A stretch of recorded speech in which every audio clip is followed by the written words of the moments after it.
A aula vai estar disponível no Canvas 14 dias, no YouTube até o final do semestre. Se você tiver com alguma dúvida nesse conteúdo aí que a gente acabou de revisar, volta nas aulas de processador, de caminho de dados monociclo, tá certo? Então aqui, o que seria a ideia do multiciclo que a gente estava discutindo aqui? Basicamente, no monociclo a gente tem esse problema onde as instruções elas precisam de mais etapas do que outras e a gente está forçando a todo mundo ter o mesmo tempo de execução. A ideia do multiciclo é basicamente a gente falar assim, tá, se cada instrução ela leva um número variável de etapas, vamos realmente deixar que cada etapa ela seja basicamente feita em um ciclo e dessa forma a gente vai ter um número variável de ciclos para cada uma das instruções. Então, a nossa ideia geral aqui é justamente essa. Quebrar uma... Então, são duas ideias, né? Quebrar uma instrução em várias etapas e fazer cada etapa em um ciclo. Porque, assim, dessa forma, o que a gente pode fazer? Se a gente justamente possibilita que cada instrução... Deixa eu só ver se está gravando certo aqui, porque eu estou com medo.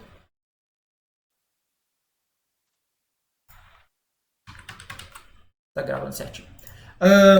Então, se a gente justamente quebra a nossa instrução em várias etapas e a gente permite cada etapa levar um ciclo, de fato, se a nossa instrução de soma agora ela precisa de 4 etapas, ela vai precisar de 4 ciclos. Se a nossa instrução de load word ela precisa de 5 etapas, ela precisa de 5 ciclos.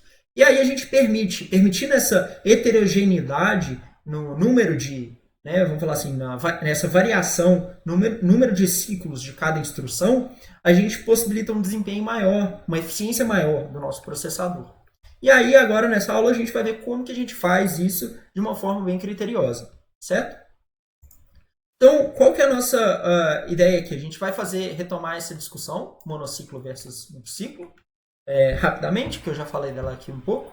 A gente vai falar como que a gente pode projetar o nosso caminho de dados para levar em consideração isso.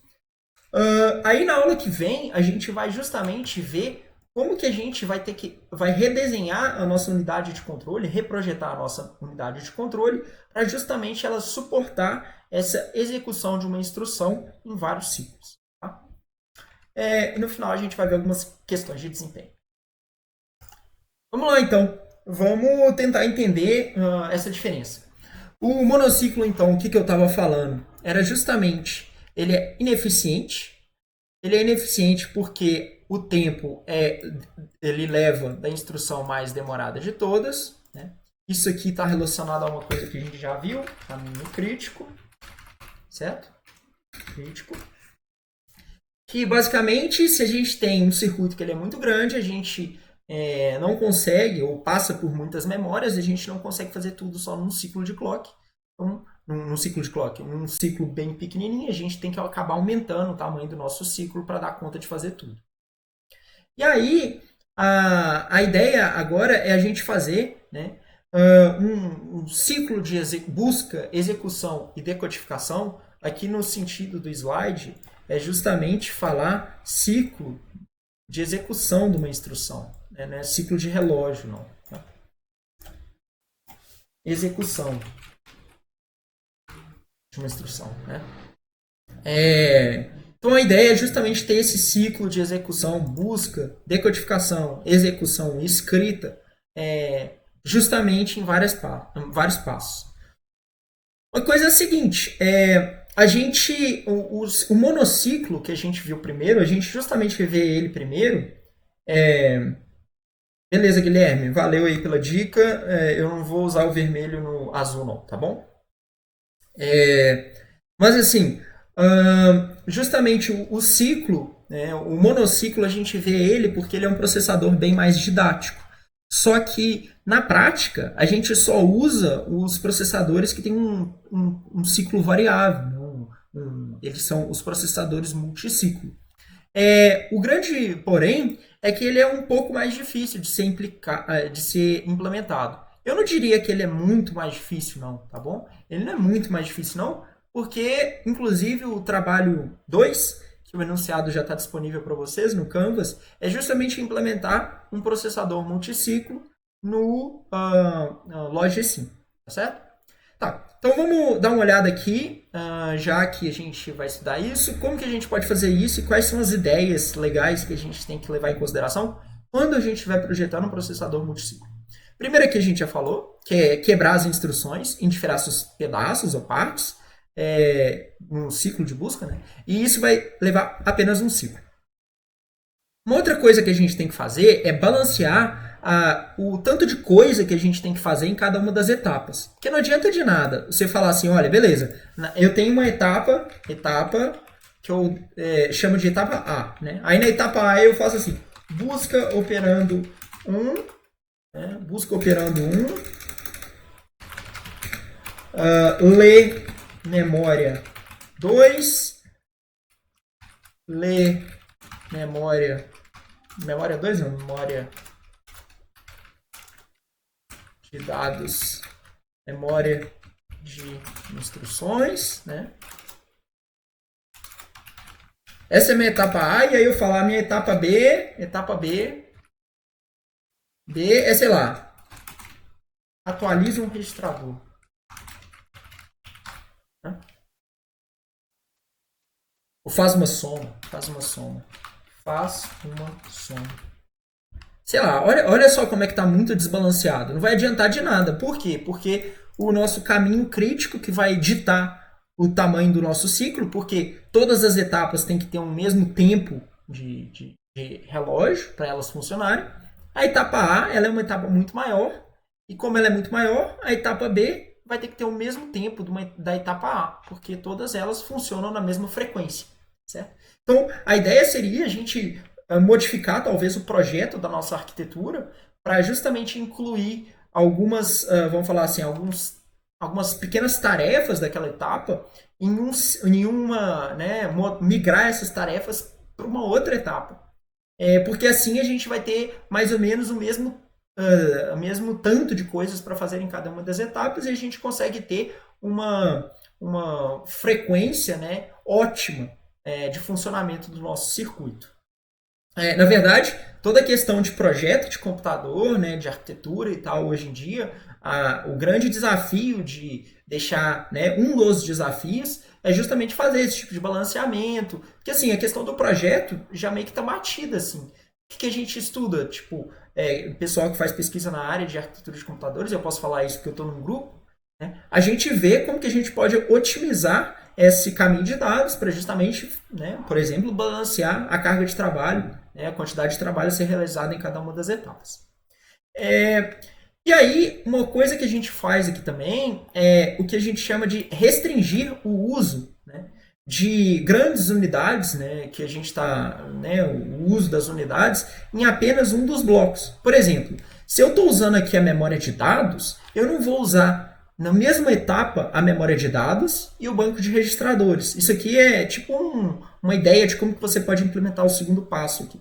Por exemplo, aqui ó, eu estou usando o banco de registradores porque eu estou buscando ou operando um, e aqui eu estou usando a memória de instruções, a memória de dados. Não, peraí. Vou fazer uma coisa de cada vez. Acessa um, acessa o outro, acessa o outro. Então a ideia é você colocar esses acessos, distribuir esses acessos, principalmente em grandes blocos, né? Não necessariamente precisa ser de memória. Por exemplo, usa a ULA várias vezes, usa a ULA, uma unidade de multiplicação, unidades muito complexas assim no mesma etapa. Não, peraí, faz uma em cada etapa, tá bom? Por fim, uma ideia aqui é a gente armazenar, né, os valores. Né? A ideia é que, como a gente está quebrando em um ciclo, em vários ciclos, a execução de uma instrução, bom, começa na decodificação, aí passa um ciclo. Aí a gente tem que ir para a etapa de execução. A busca, aí vai para a etapa de decodificação, aí vai para a etapa de execução. Né? Então, assim, de uma etapa para outra, eu, de certa forma, tenho que salvar os valores, né? ou salvar o estado vamos falar assim, o estado de computação da minha instrução para o estado seguinte, porque senão quando eu chegar no estado seguinte, se eu chegar no estado de, sei lá, de execução, só que eu sobrescrevi, eu perco todos os valores que eu realizei, todos os cálculos, né, todas as operações intermediárias que eu fiz nas etapas anteriores, eu não vou conseguir continuar processando a minha instrução, certo? Então, de certa forma, a gente tem que armazenar os valores em algum lugar e no final de cada ciclo para ser usado é, no ciclo posterior. Tá bom? Gente, dúvidas, perguntas?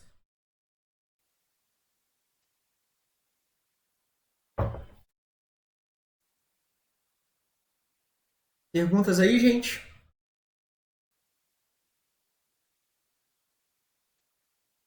Continuar avançando então. Então tá. E aí, como que a gente faz essa implementação do caminho de dados multiciclo? Assim, muito simples. Na verdade, o que acontece? Esse caminho de dados aqui, ele é muito parecido com o caminho de dados monociclo, por isso que eu falei assim, olha, se você não entendeu o monociclo, na hora que você vê essas caixinhas todas aqui, você não vai nem entender, né? Bom, mas o negócio é o seguinte, ó. Vamos tentar ver aqui quais são as ideias por trás e depois a gente discute as principais diferenças, tá certo? A primeira ideia que a gente tem aqui. Peraí. Eu sempre perco o mouse de vez em quando.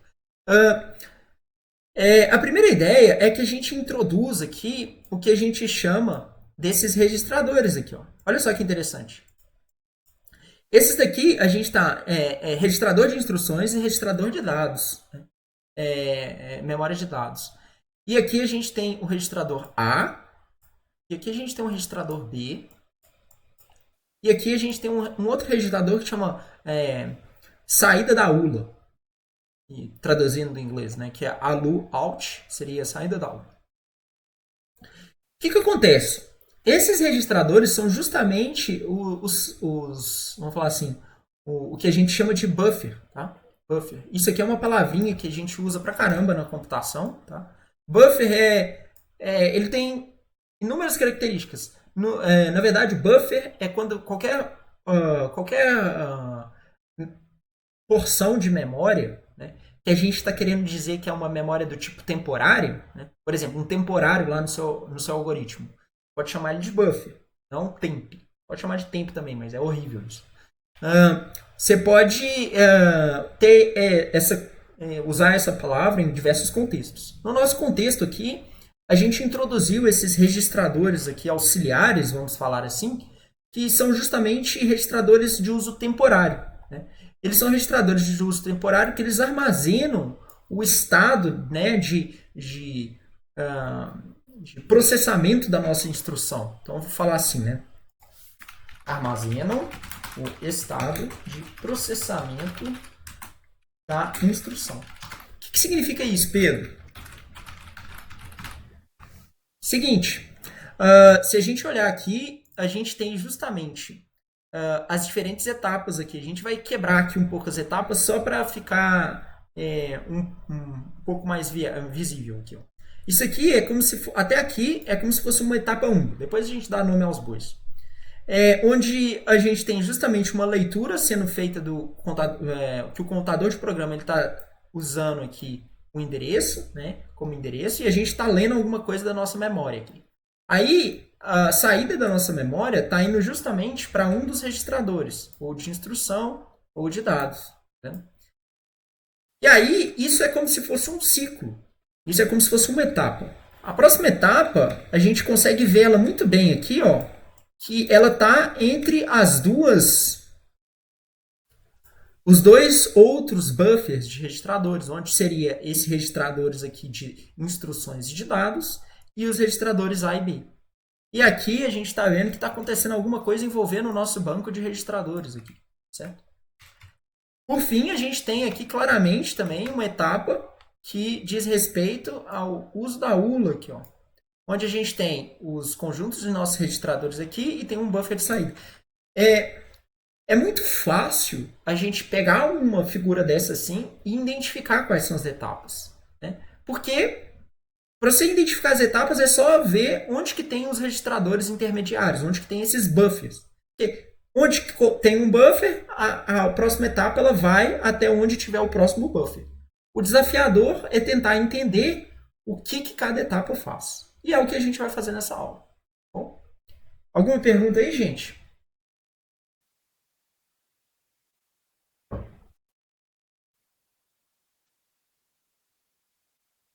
Tá tranquilo?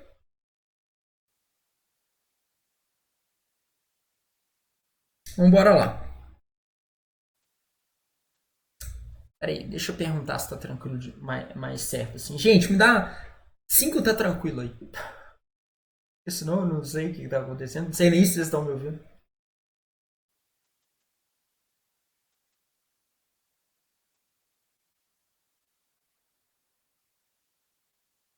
Ó, o pessoal tá achando tranquilo. Túlio também falou que tá tranquilo. Matheus. Então vamos lá. Vou continuar aqui.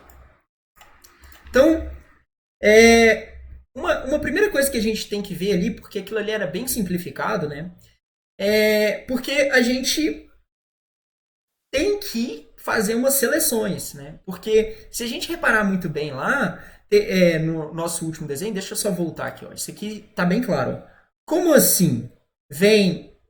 Onde que a memória vai escrever nos dois registradores ao mesmo tempo? Como é que é? Onde que a gente vai escrever? A gente tem que decidir.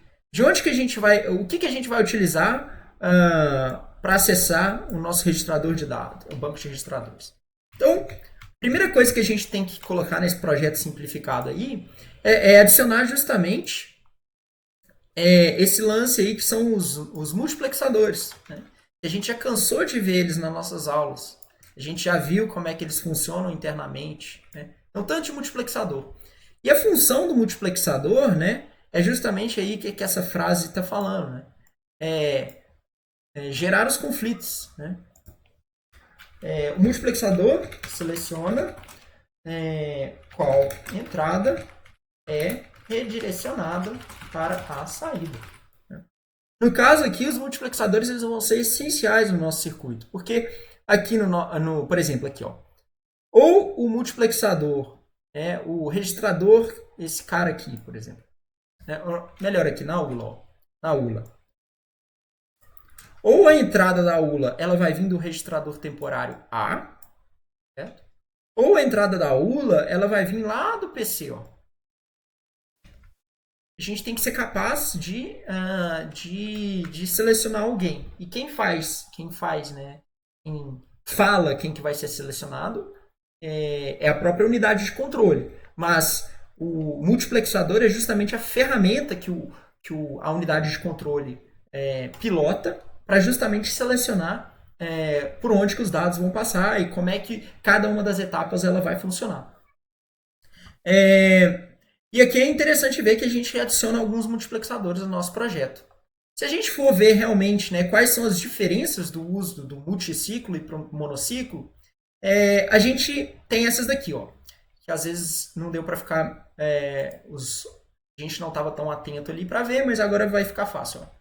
A primeira coisa é o seguinte, ó, a gente tem uma única unidade, uma única memória, tanto de dados quanto de instruções. Serve para os dois, tá? Se você voltar lá naquela aula de monociclo, você vai ver que a gente tem memória de dados, memória de instruções. Se a gente voltar aqui no nosso projeto, olha só, vamos ver onde que está a memória de dados e instruções aqui. Aqui, ó. Esse cara aqui, ele é uma memória tanto de dados quanto de instruções. Então a gente coloca as duas ali. Isso é legal, porque a gente, de certa forma, simplifica um pouco o projeto. A gente não tem que ter duas memórias, a gente não tem que ter dois controladores de memória no nosso processador. A gente tem um só. Isso é legal. Né? Na verdade, isso é tão legal que se a gente reparar, a gente tem apenas uma unidade lógica e aritmética, ao invés da gente ter um tanto de somador. Também a gente só tem uma unidade de shift, em vez de ter duas. O que está acontecendo aqui? Na verdade, um caminho de dados multiciclo, além dele permitir. Então, além do caminho de dados multiciclo, ele permitir que a gente quebre a nossa instrução no número variável de ciclos, no número variável de etapas, e melhorando assim a eficiência do nosso processador, ele também possibilita que a gente utilize reutilize uma unidade funcional para várias coisas, né? Então, multiciclo também permite a reutilização de unidades funcionais. Então, assim, a partir do momento que a gente faz essa, né, multiciclo, não é multiciclo, a partir do momento que a gente consegue reaproveitar as unidades funcionais, a gente consegue abaixar o custo de produção do nosso processador, abaixar o custo de implementação, vamos falar assim, de manutenção da equipe de engenharia, porque isso aí tudo é implementado. Aí a equipe de engenharia tem que saber se tem bug, tem que debugar. Isso aí, um projeto mais simples, ele torna isso tudo mais palpável, certo? Aqui, o terceiro ponto, a terceira diferença de um caminho de dados monociclo para um multiciclo é a questão dos buffers. Então, a gente já viu que a gente insere no nosso caminho de dados justamente esses registradores novos para justamente armazenar o processamento de instruções de uma etapa anterior. Falando um pouco mais agora do que a ULA faz, já que a gente tem uma ULA para fazer um tanto de coisa, né? A gente tem aqui, ó, a ULA ela é usada para incrementar o PC, fazer o cálculo de saltos, cálculo de quando a gente tem um desvio condicional ou incondicional, cálculo para acessar a memória, lembra quando a gente tem o load word, isso aqui também é um cálculo, né? Load word, S1, 4, S2, né? A gente tem que justamente somar 4 ao conteúdo de S2. Então, isso aqui é um cálculo de endereço de memória, né? E, por fim, a gente tem a questão dos cálculos ali, lógicos e aritméticos, que é tipo clássico da ULA de executar. Então, se a gente voltar na aula anterior, comparar o caminho de dados com esse caminho de dados aqui que eu acabei de mostrar, a gente tem exatamente essa diferença entre os dois, certo? A gente tem a diferença dos registradores temporários, a gente tem a diferença de uma única memória de dados, a gente tem a diferença da ULA sendo usada para quase que tudo aqui. É legal que a gente deixou o projeto muito mais, vamos falar assim, enxuto, de um ponto de vista visual, mas muito mais interessante de como implementar num ponto de vista arquitetural de projeto. E vocês vão justamente fazer isso no trabalho deles.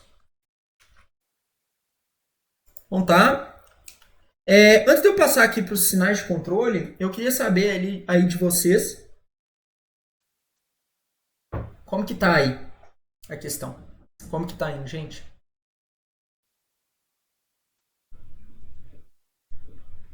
Falem aí comigo. Dúvidas? Perguntem para mim. Tá suave? Quem que viu aí, comenta aí para mim só para eu ver. Quem que viu a última aula aí de monociclo e tá conseguindo enxergar muito bem assim, tá sem dificuldade? Ou quem que tá com dificuldade? Fala, tá difícil para mim, pra eu saber. Senão eu vou perguntar. Eu acho que assim, pro Guilherme, Arthur, João, Matheus e Túlio tá tranquilo. Vamos ver pros outros. Ian, Laura, Leonardo, Vitor. Diz aí, gente. Ou diz aí, estamos te ouvindo, prof.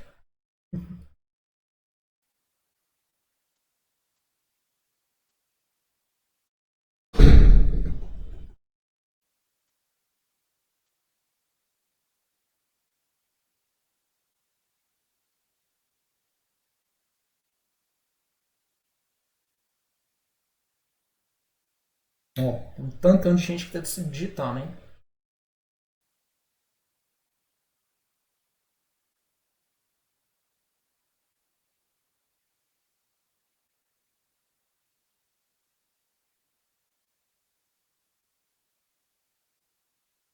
Tá.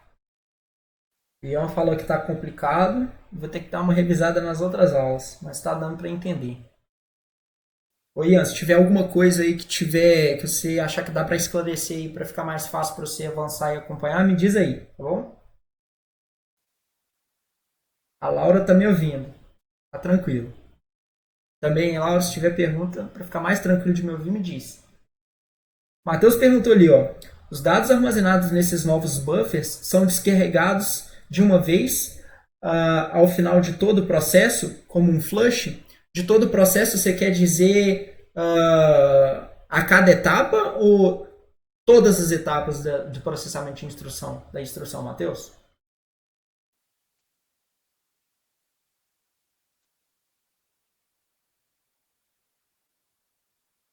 Na verdade, é exatamente isso. O que acontece? Eles não são descarregados, vamos falar assim. O que acontece é o seguinte, ó. Eu vou fazer uma execução, é até bom que a gente faça uma execução aqui de como é que funciona. Etapa etapa um é a nossa etapa de busca da instrução, certo? Aí o que acontece aqui? A etapa um é assim, ó. Começamos aqui, ó, o PC, ele vem, né? O registrador, o PC, ele vai ser usado como endereço para acessar a nossa memória, tá certo? A nossa memória, ela vai procurar qual que é a instrução que a gente quer fazer, e aí ele vai falar assim, beleza, porque aqui está com unidade, sem unidade de controle, peraí. Então, vamos deixar ali. No caso aqui, a gente vai falar assim, beleza, a nossa instrução, ela foi acessada no PC e tal, e aí ela vai ser decodificada. A gente vai ver a decodificação ali na nossa etapa, né? O importante é que a instrução ela vai justamente ir para o registrador de instruções. Olha só, esse cara aqui é um registrador de instruções. Então ele aqui é um registrador entre as etapas. Tá vendo? Aqui, ó. Olha o fluxo aqui que seguiu. Né? Nosso fluxo é I, aí aqui, certo? E aí salvou no nosso registrador de instrução. Pá. Então, a nossa etapa de busca está concluída. Busca.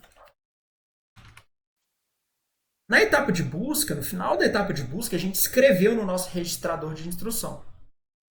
Escreveu. Não importa o que tinha lá dentro antes. Sobrescreveu o que estava lá. Beleza. Aí na próxima etapa, é a etapa de busca de operandos. Porque a decodificação e busca de operandos acontece ao mesmo tempo. Então, etapa 2. Busca de operandos. Vou falar assim. Deixa eu escrever de um jeito mais bonitinho, né? Etapa 1 é busca de instrução. Etapa 2 é busca de operandos. Aqui a busca de operandos acontecendo, ó, que a gente vai sair, o registrador de instruções, ele vai ser utilizado para falar qual que é justamente os registradores que a gente vai utilizar no nosso banco de registradores, né? E uma vez que o banco de registradores localizou os registradores que eles vão ser utilizados, ele vai escrever esse conteúdo nos registradores temporários A e B, certo? Não importa o que tinha em A e B, ele vai lá e escreve, certo? Aí, na próxima etapa, que é a etapa 3, né, repare que cada etapa está sendo um ciclo diferente, tá? Porque a gente está escrevendo numa memória. Para escrever numa memória, tem que estar num ciclo, né? Então, na terceira etapa, a gente tem justamente a etapa de execução, né? Execução. Que ela basicamente vai utilizar a nossa ULA para fazer o que a gente precisa de fazer. Então, os nossos dados aqui eles vão entrar na nossa ULA, né? Vão fazer, sei lá, uma operação de soma, né? E vai escrever no registrador final, que é o registrador de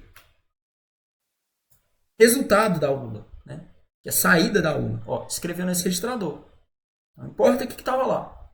Última etapa aqui que a gente tem, ó, escrita. Escrita de quem, né? Escrita. Escrita do resultado. Porque assim, nosso resultado aqui está na nossa ULA e a gente tem que escrever ele de volta no nosso banco de registradores aqui, ó. Aqui ele sendo escrito do nosso banco de registradores, ó. Então ele sendo escrito justamente no nosso banco de registradores no final da etapa de escrita de resultado, certo? Próxima instrução que chegar, ela vai seguir o mesmo passo. O processador não vai lá e faz um flush, não. Ele só vai sobrescrevendo, tá? Só vai sobrescrevendo o que está acontecendo ali. No final de cada uma das etapas. Respondido aí a questão, Matheus, ficou mais claro, inclusive, como é que funciona? Legal. Gente, mais alguma dúvida aí na questão do caminho de dados? Multiciclo? Tá tranquilo pro Rafael? Legal. Vamos lá então, gente.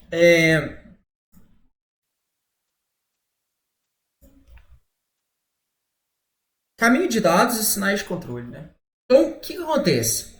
A gente viu que tem todos esses, vamos falar assim, todas essas unidades funcionais aí no nosso caminho de dados.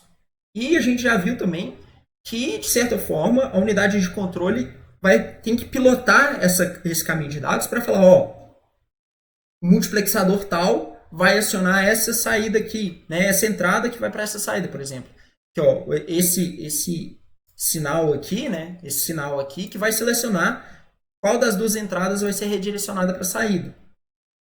Esse sinal aqui, ele vai falar se a gente tem que ler ou se a gente tem que escrever na nossa memória de dados e instruções. Esse cara aqui, ó, ele tá justamente, ó, tem uma coisa aqui que é a unidade de controle da ULA, né, que vai falar qual que é a operação que a gente tem que executar na nossa ULA. E, basicamente, esses sinais de controle, eles vêm da nossa unidade de controle. Então, todos esses carinhas aqui, ó, que estão em laranja, eles são emitidos pela unidade de controle, né, que é com base na decodificação da instrução. Então, para quem fez o primeiro trabalho aí, lembra que a instrução ela tem um tanto de bit, ela tem diferentes campos. Cada um dos campos vão falar, você está acessando o registrador tal, você tem que usar a constante tal, você tem que fazer essa operação na ULA. No caso do caminho de dados monociclo era muito fácil, porque a nossa vamos falar assim, decodificação da instrução era basicamente eu pego a instrução, tem um decodificador gigante lá, e aí ele vai selecionar os sinais de controle baseado nessa tabela de decodificação. Só que aqui é um pouco mais desafiador, porque a gente tem justamente várias etapas. Então, em uma etapa eu tenho que ligar uma coisa. Lembra que eu estou, por exemplo, às vezes eu estou usando a mesma unidade funcional em duas etapas diferentes. Né? O caso da memória de dados, né, acontece isso. A gente pode estar usando ela tanto na memória de dados, na memória, né? Porque a gente tanto usa ela na etapa de busca de instrução, quanto quando a gente vai escrever um resultado de uma operação load word, a gente escreve nela.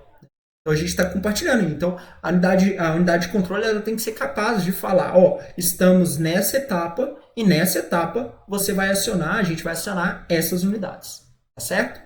Então vamos dar uma olhada como é que a unidade de controle ela gera esses sinais para essas diferentes unidades funcionais. Então aqui está bem ilustrado, ó. Aqui vamos falar assim. Então aqui a gente está justamente ilustrando as duas partes mais importantes de qualquer processador. Aqui a gente tem o nosso caminho de dados em preto. Então vou deixar aqui, ó, caminho de dados em preto.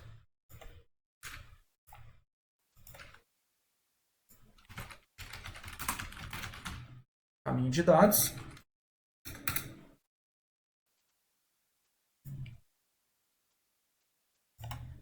E aqui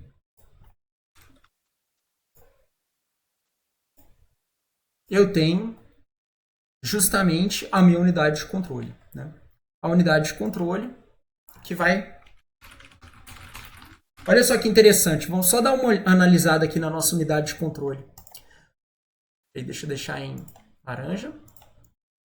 Olha só, a unidade de controle ela está emitindo sinais para todas as unidades funcionais. Né? Aqui, ó, no PC, na ULA. Né? Só que uma coisa interessante, ó, é que existe, né, uma única entrada na nossa unidade de controle, que é a entrada que vem do registrador de instruções. Por quê? Justamente na etapa de decodificação, busca de operandos e decodificação da instrução, a gente lê a instrução e a gente vai acionar os diferentes, as diferentes unidades no nosso caminho de dados, certo? E aí a gente vai olhar melhor como que a gente projeta esse carinha aqui agora, tá bom? Gente, como é que tá indo aí? Fala pra mim.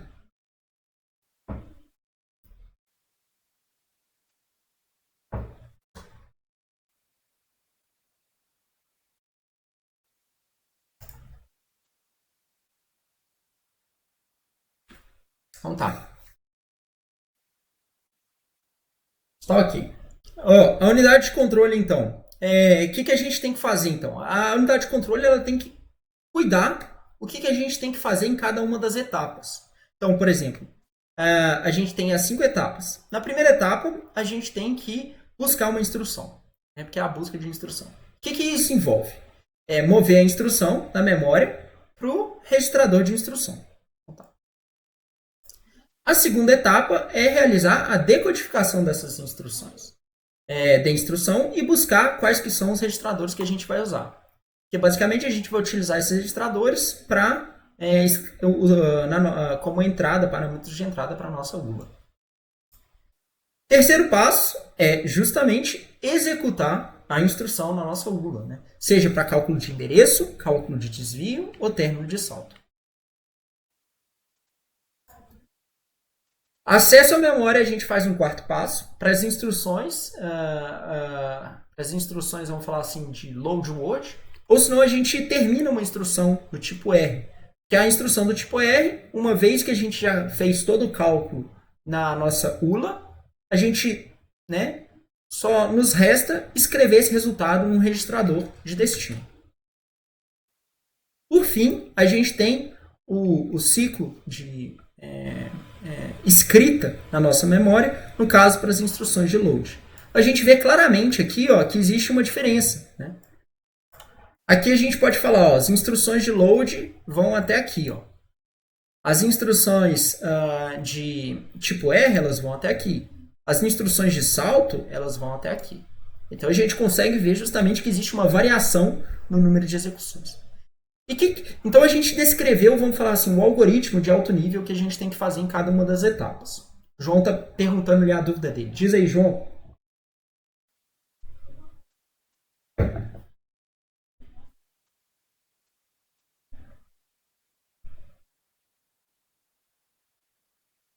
Beleza. Então a gente acabou de ver ali a unidade de controle. Vamos falar assim, qual que é o algoritmo? Quais são as tarefas que a gente tem que fazer em cada uma das etapas? Vamos traduzir isso numa coisa mais código, né? Vamos traduzir isso numa coisa mais código, mais nosso mundo. Né? O que significa fazer a busca de uma instrução? Bom, é isso aqui, ó. No registrador de instrução, que é o IR, tá bom? Instruction Register, registrador de instrução. Né? Registrador de instrução.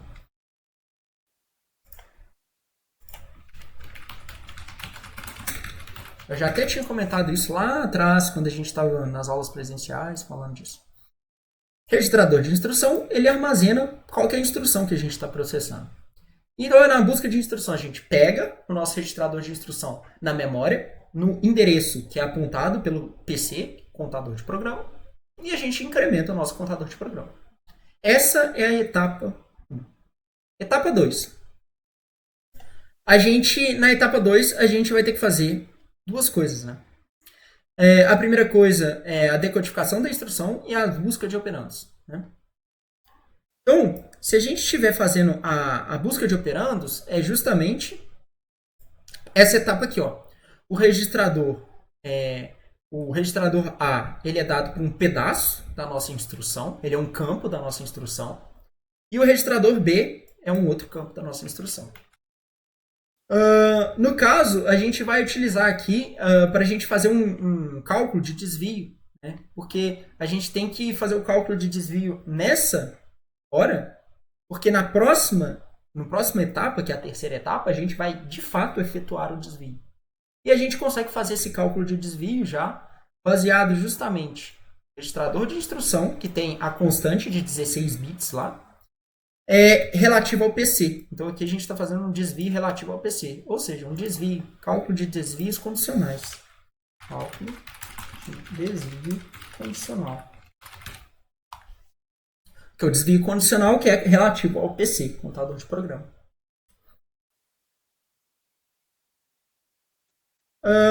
Então, e a etapa de execução? Como é que funciona? Na etapa de execução, a ULA tem que fazer três coisas diferentes, mas dependendo do que a gente estiver fazendo. Se a gente estiver, né, fazendo uma instrução do tipo load, né, isso aqui é uma instrução do tipo load, a gente está fazendo a instrução do tipo load, então a gente tem que usar a ULA para justamente calcular, né, a nossa memória. Né? Qual que é o endereço de acesso à nossa memória. Que no caso é o registrador base somado com a nossa constante. Se a gente está fazendo, né, que é load word ou story word também, né? Claro. Se a gente estiver fazendo uma instrução do tipo R, bom, muito simples, a gente só tem que fazer a operação lá que foi designada para a gente. Né? Por fim, se a gente estiver fazendo uma instrução de desvio, seja o desvio condicional, o desvio condicional ele é justamente feito na terceira etapa. Na terceira etapa não, né? Nesse terceiro ponto aqui. Legal. Isso foi a terceira etapa. Terceira etapa. Vamos só escrever aqui para ficar uniforme nos slides. Etapa. Segunda etapa. Então, essa quarta etapa aqui é justamente a etapa onde a gente faz um acesso à memória. Né? Quarta etapa é onde que a gente faz o acesso à memória ou a gente termina as instruções do tipo R. No caso, para a gente fazer acesso à memória, a gente calculou o nosso endereço de acesso à memória na etapa 3. Na etapa 4, então, a gente vai efetivamente carregar os nossos dados da memória. Então, a gente tem o nosso registrador de memória aqui e a gente vai receber os dados na memória no endereço onde que a gente calculou com a nossa ULA. Ou se não, a gente vai escrever o resultado da nossa operação do tipo R num registrador que foi o registrador que a gente definiu lá no registrador de instrução, que vem da instrução. Por fim, a gente tem a nossa etapa 5, que ela funciona para as instruções do tipo load word, onde a gente acabou de carregar o nosso endereço da nossa memória. Agora eu quero carregar esse endereço, né? Acabou de carregar um dado da nossa memória. Agora a gente quer carregar esse dado em um registrador de destino. Então aí a gente faz, pega qual que é o registrador de destino e escreve ele no banco de registradores. Isso aqui é o algoritmo de quais são as unidades funcionais que a gente tem que acionar e o que cada unidade funcional tem que fazer em cada etapa. Uma vez que a gente sabe disso, fica fácil. Porque aí a gente tem que acionar os multiplexadores em cada uma das etapas para justamente prover essa semântica. Né? Então, aqui é uma tabela que resume o ciclo de busca, decodificação, execução e escrita na nossa memória. Aqui a gente tem, para busca de instrução, quais são as tarefinhas que a gente tem que fazer. O que a gente tem que fazer? Pegar aqui um registrador de instrução e carregar memória no conteúdo de PC. Segundo passo, fazer a decodificação. E aí, quais são o que a gente tem que fazer em cada um dos tipos das instruções. Então, essa tabela aqui, ela está justamente dando a receita de bolo que a gente tem no MIPS para cada uma das instruções. Que é o resumo. Deixa eu ver aqui se tem mais slide. Aqui. Não. Gente, queria saber. Tem dúvidas aí nessa parte?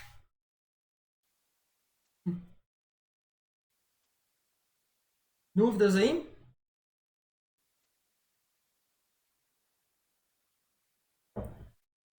Pra mim, diz aí pra mim que tá tranquilo.